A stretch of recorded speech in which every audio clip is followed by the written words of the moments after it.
गुरुर्ब्रह्मा गुरुर्विष्णुः गुरुदेवो महेश्वरः गुरुसाक्षात् परब्रह्म तस्मै श्रीगुरवे नमः।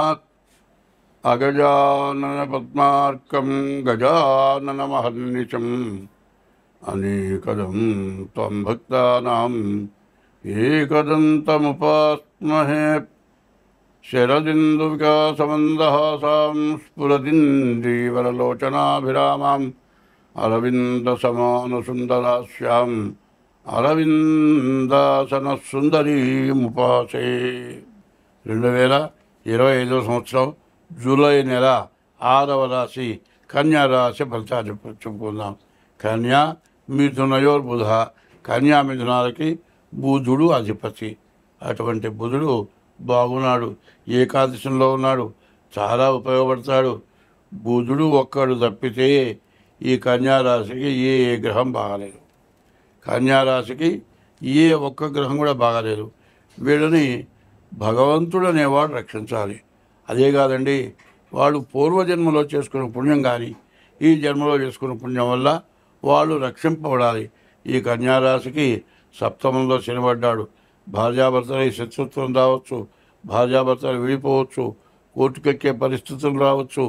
ఇప్పుడు ఈ కన్యారాశి వాళ్ళు ఎవరైనా సరే ఎంత ఓర్చుకుంటే, ఎంత శాంతం వహిస్తే అంత మంచిది. శాంతమే భూషణం అన్నారు. శాంతం ఎటువంటిదంటే అలంకారాల వల్ల భూషణం రాదు, శాంతం వల్ల భూషణం వస్తుంది. మరి వాడు కూడా చెడువాడు కాదు. కొంతమంది అంటారు, పెళ్ళాం ఏంటో తగదాడి గోల్ చేస్తూ ఉంటే వీడు మూసుకొని కూర్చుంటాడు, నోరు మూసుకొని అంటారు. వీడు ఎదవలా పెళ్ళాం దగ్గర మాట్లాడలేరు అంటారు. కానీ పెళ్ళాం ఎంత కష్టపడితే వీడు మీసాలు చెప్తున్నాడో అర్థం కావట్లా. భార్య ఇంటి దగ్గర అన్ని సమర్థించి అందరికీ పెట్టి ఎంతో మంచిగా ఉంటేనే ఆ ఇల్లు నిలబడుతుంది.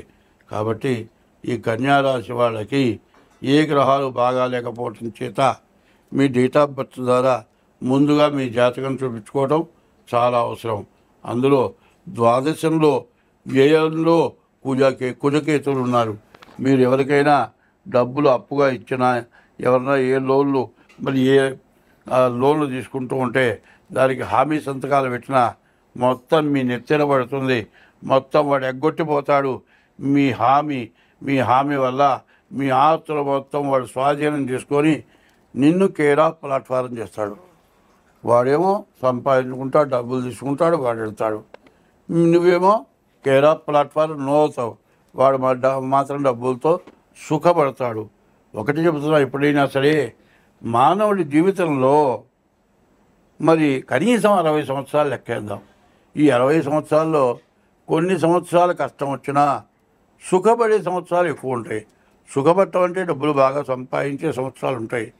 ఆ సుఖంగా సంపాదించిన డబ్బులు జాగ్రత్త చేసుకొని కష్టం వచ్చేటప్పుడు ఖర్చు పెట్టుకోవాలి. అట్లా లేకుండా సుఖంగా ఉన్నప్పుడు జలసా చేసి కష్టం వచ్చినప్పుడు డబ్బులు లేకపోతే ఎవరు పోషిస్తారండి? ఎందుకంటే ఎవరైనా సరే ఒకటే చెబుతూ ఉన్నాను, మనం సంపాదించుకుంటున్నాం, కష్టపడుతున్నాం, మన డబ్బులతో బంగారం కొనుక్కో, లేకపోతే ఇల్లు కొనుక్కో, ఏదైనా స్థలం కొనుక్కో, పొలం కొనుక్కో. అవి ఏ రోజుకైనా రేటు పెరుగుతాయి. మరి ఇప్పుడు ఏమవుతుంది? సీలింగ్ కావాలి, మరి పందిరి మంచాలు కావాలి, పెద్ద పెద్ద సోఫా సెట్లు కావాలి, అంత అలంకరణ కావాలి ఇదంతా. ఇవన్నీ అయ్యేప్పటికల్లా నీ సంపాదన మొత్తం ఈ అలంకరణకి, కట్టుకుండే గుడ్డలకి, దానికి తగిన మ్యాచింగ్లకి, ఇట్లాంటి వాటికి ఖర్చు అయిపోయి డబ్బులు మిగలక చివరికి వచ్చేప్పటికల్లా రోగాలు వస్తే డబ్బులు లేక ఇదేందిరా భగవంతుడా అని బాధపడి మళ్ళీ మొదలుకొచ్చి మళ్ళీ సంపాదించుకొని బతకాలి అంటే చాలా ఇబ్బంది అవుతుంది. ఇట్లాంటి సమయంలో ఉద్యోగం కూడా నిలవకుండా పోయే పరిస్థితి వస్తుంది. అందువల్ల ఈ టైంలో కుజకేతువులు ద్వాదశంలో ఉండటం చాలా ద్రోహం.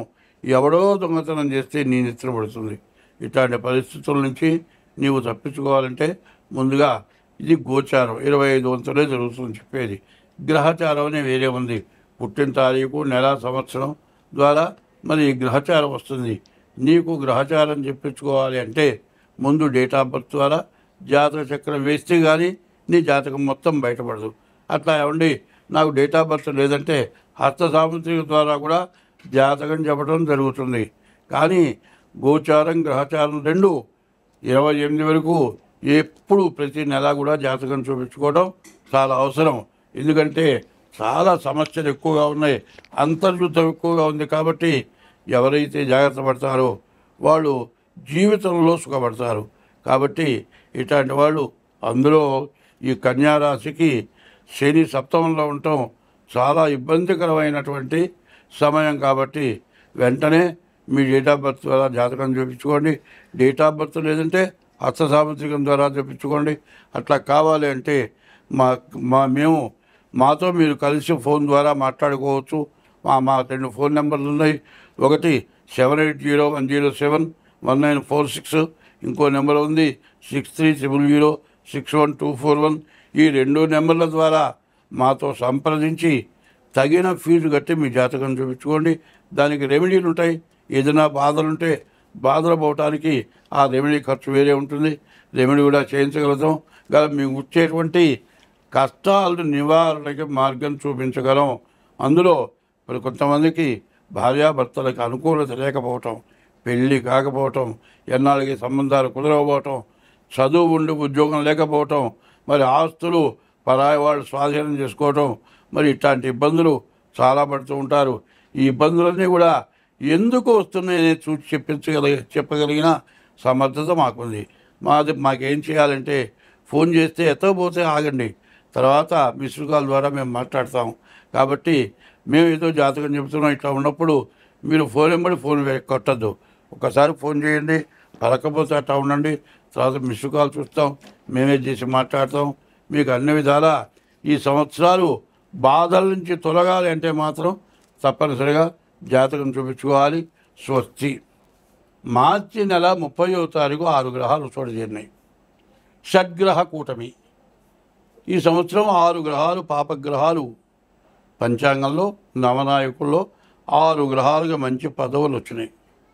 మరి అన్నీ దుర్మార్గపవే. మరి అటువంటి పదవులు వచ్చినటువంటి పాపగ్రహాల వల్ల ఏమిటి పరిస్థితి? మనకు నిన్నటిదాకా యుద్ధం పాకిస్తాన్తో. ఏమిటా యుద్ధం? మరి యాత్రల్లో మరి హరిద్వారు, హృషికేశు, తర్వాత గంగోత్రి, యమునోత్రి, మరి ఇట్లాంటి చోటుకి వెళ్ళే అవసరం ఉంది. అది చాలా విశేషమైన యాత్రలు. జనం అక్కడికి పోతున్నారు కాబట్టి మరి కాశ్మీర్లో చల్లగా బాగుంటుంది. అక్కడ చుట్టానికి వెళితే అక్కడ బాంబులు వేస్తే మన జనం చావాలి అని పాకిస్తాన్ వాళ్ళు వేశారు.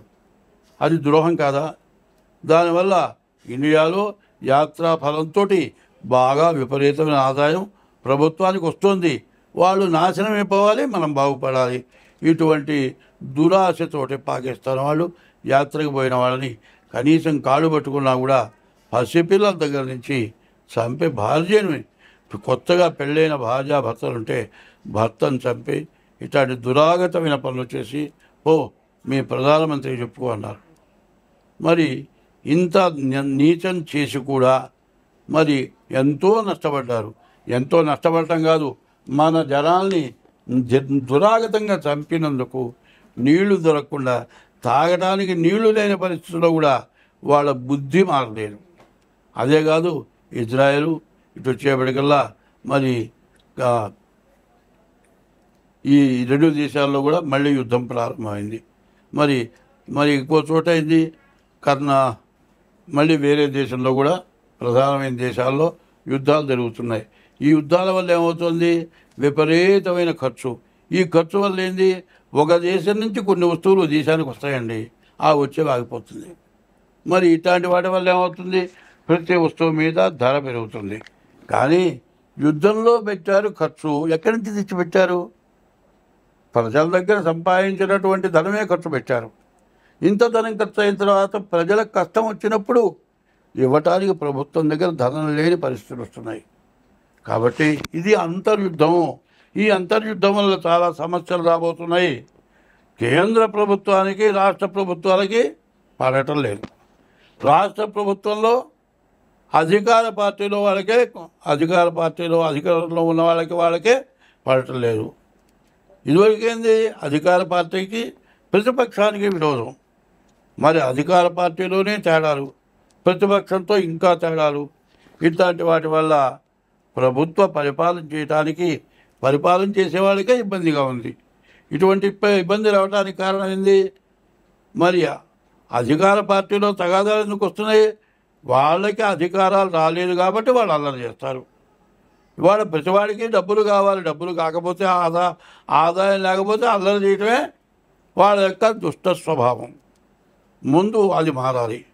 అది మారిన పక్షంలో చాలా కష్టాలు ఎక్కువగా ఉంటాయి. ఎందుకంటే ఏం చేయాలి? ఒకటి చెబుతున్నా, మనకంటే తక్కువ వాడిని చూసి మనం బాగున్నామని తృప్తి పడితే జాగ్రత్తగానే ఉంటాం, మంచిగానే ఉంటాం. మనకంటే ఎక్కువ వాడిని చూసి వాళ్ళలాగా మనం ఎట్లా ఉంటాము అనేటువంటి ఆలోచన కనుక వస్తే మనం అసలు బాగుపడలేము. మరి వాళ్ళని చూసి ఏడ్చి సర్వనాశనం అయిపోతాము. కాబట్టి ఎవరికో అదృష్టం పట్టిందంటే అందరికీ అదృష్టం పట్టదు. వాళ్ళ పూర్వజన్మలో పుణ్యం వల్ల వాళ్ళకి అటువంటిది వస్తుంది. వాళ్ళని చూసి మనం ఏడవటం కాదు, వాళ్ళని ఆధారం పెట్టుకొని వాళ్ళ వల్ల బాగుపడదాం అనుకోవాలి. వాళ్ళ దగ్గరికి వెళ్ళి వాళ్ళ మంచి సహాయంతో మనం బాగుపడదాం అనుకోవాలి. అంతేకాని వాళ్ళ మీద ఏదో రెవల్యూషన్ తెచ్చి గందరగోళాలు చేసి ఇట్లాంటివి చేయడం చాలా తప్పు. పైన ఇంట్లో కుటుంబంలో కూడా విపరీతమైన సమస్యలు వస్తూ ఉన్నాయి. కుటుంబ సమస్యలు రాకుండా ఉండాలంటే అందరూ ప్రశాంతంగా ఉండాలి. ఒకటే చెబుతున్నా, తగాదాలు ఎందుకు వస్తాయి? 2 చేతులు ఇట్లా కొట్టాలకు శబ్దం వస్తుంది, ఒక చెయ్యి ఎంతసేపు ఊపినా శబ్దం రాదు. కుటుంబంలోనైనా సరే ఇద్దరు పోట్లాడుకోవడం మొదలు పెడితే పోట్లాడుతోటే ఆగిపోతుంది. ఒకళ్ళు కొట్టారనుకోండి, అవతల వాళ్ళు నలుగురు వచ్చి మనల్ని కొడతారు. అక్కడ తెచ్చుకోవడం తప్పు కదా. ఇప్పుడు జరుగుతున్నది అది. ప్రతి ఇంట్లో, ప్రతి దేశంలో, ప్రతి రాష్ట్రంలో విపరీతమైన సమస్యలు. ప్రపంచ దేశాల్లో కూడా చాలా ఇబ్బందులు. మరి ఉక్రెయిను, మరి ఈ ఇతర దేశాలు, ఇట్లాంటి దేశాల్లో సమస్యలు ఎక్కువైపోయినాయి. ఈ సమస్యల నుంచి మనం బయటపడాలి. హిందూ ధర్మం ఎట్లాంటిదంటే ధర్మంతో బతికేది హిందువు ఎప్పుడు కూడా దైవాన్ని నమ్మేవాళ్ళు హిందువులు. మనం దైవాన్ని పూజిస్తే ఏదైనా మనం చేయగలం. ఒకప్పుడు మనకు వచ్చినటువంటి కరోనాని పోగొట్టాలి అంటే మందు కనిపెట్టేవాళ్ళు హిందూ దేశంలో వాళ్ళే. కానీ చాలామందికి ఉపయోగించారు. అట్లాగే మంచి ఎక్కడికి పోదు. మంచి మరి చాలా గొప్పది. ఆ మంచితనాన్ని నేర్చుకోవడం మంచిది. ఎందుకంటే మన హిందూ ధర్మంలో వాళ్ళు చెప్పారు, ధర్మో రక్షిత. ధర్మాన్ని నువ్వు రక్షిస్తే నిన్ను ఆ ధర్మం రక్షిస్తుంది. తర్వాత ధర్మో రక్షిత, ధర్మస్య జయోస్తు. ధర్మం ఎప్పుడూ జయిస్తుంది. అధర్మస్య నాశోస్తు. ఆ ధర్మం వల్ల వాడు నాశనం అయిపోతారు కానీ బాగుపడరు. ప్రాణిషు సద్భావనాస్తు. మంచివాళ్ళకి అంత అన్నం పెడితే అది మంచి జరుగుతుంది. ప్రాణిషు సద్భావనాస్తు. విశ్వస్య కళ్యాణమస్తు. విశ్వం మొత్తం బాగుంటుంది. కాబట్టి మంచిగా ఉండేవాళ్ళు ఎవరైతే ఉంటారో, మంచిని గురించి ఎవరైతే ఆలోచిస్తారో, ఇది వేదమంత్రం. ఈ వేదమంత్రం ధర్మస్య జయోస్తు, అధర్మస్య నాశోస్తు, ప్రాణిషు సద్భావనాస్తు, విశ్వస్య కళ్యాణమస్తు. ఈ మాటని ప్రతివాడు గుర్తుపెట్టుకుంటే అపసహజమైన దుర్మార్గమైన పనులు చేయడానికి ఇష్టపడరు. ఎక్కువ మంది మంచి చేస్తే వాళ్ళిద్దరు చెడు చేసినా వాళ్ళు ఏమీ చేయలేరు. కాబట్టి స్వస్తి.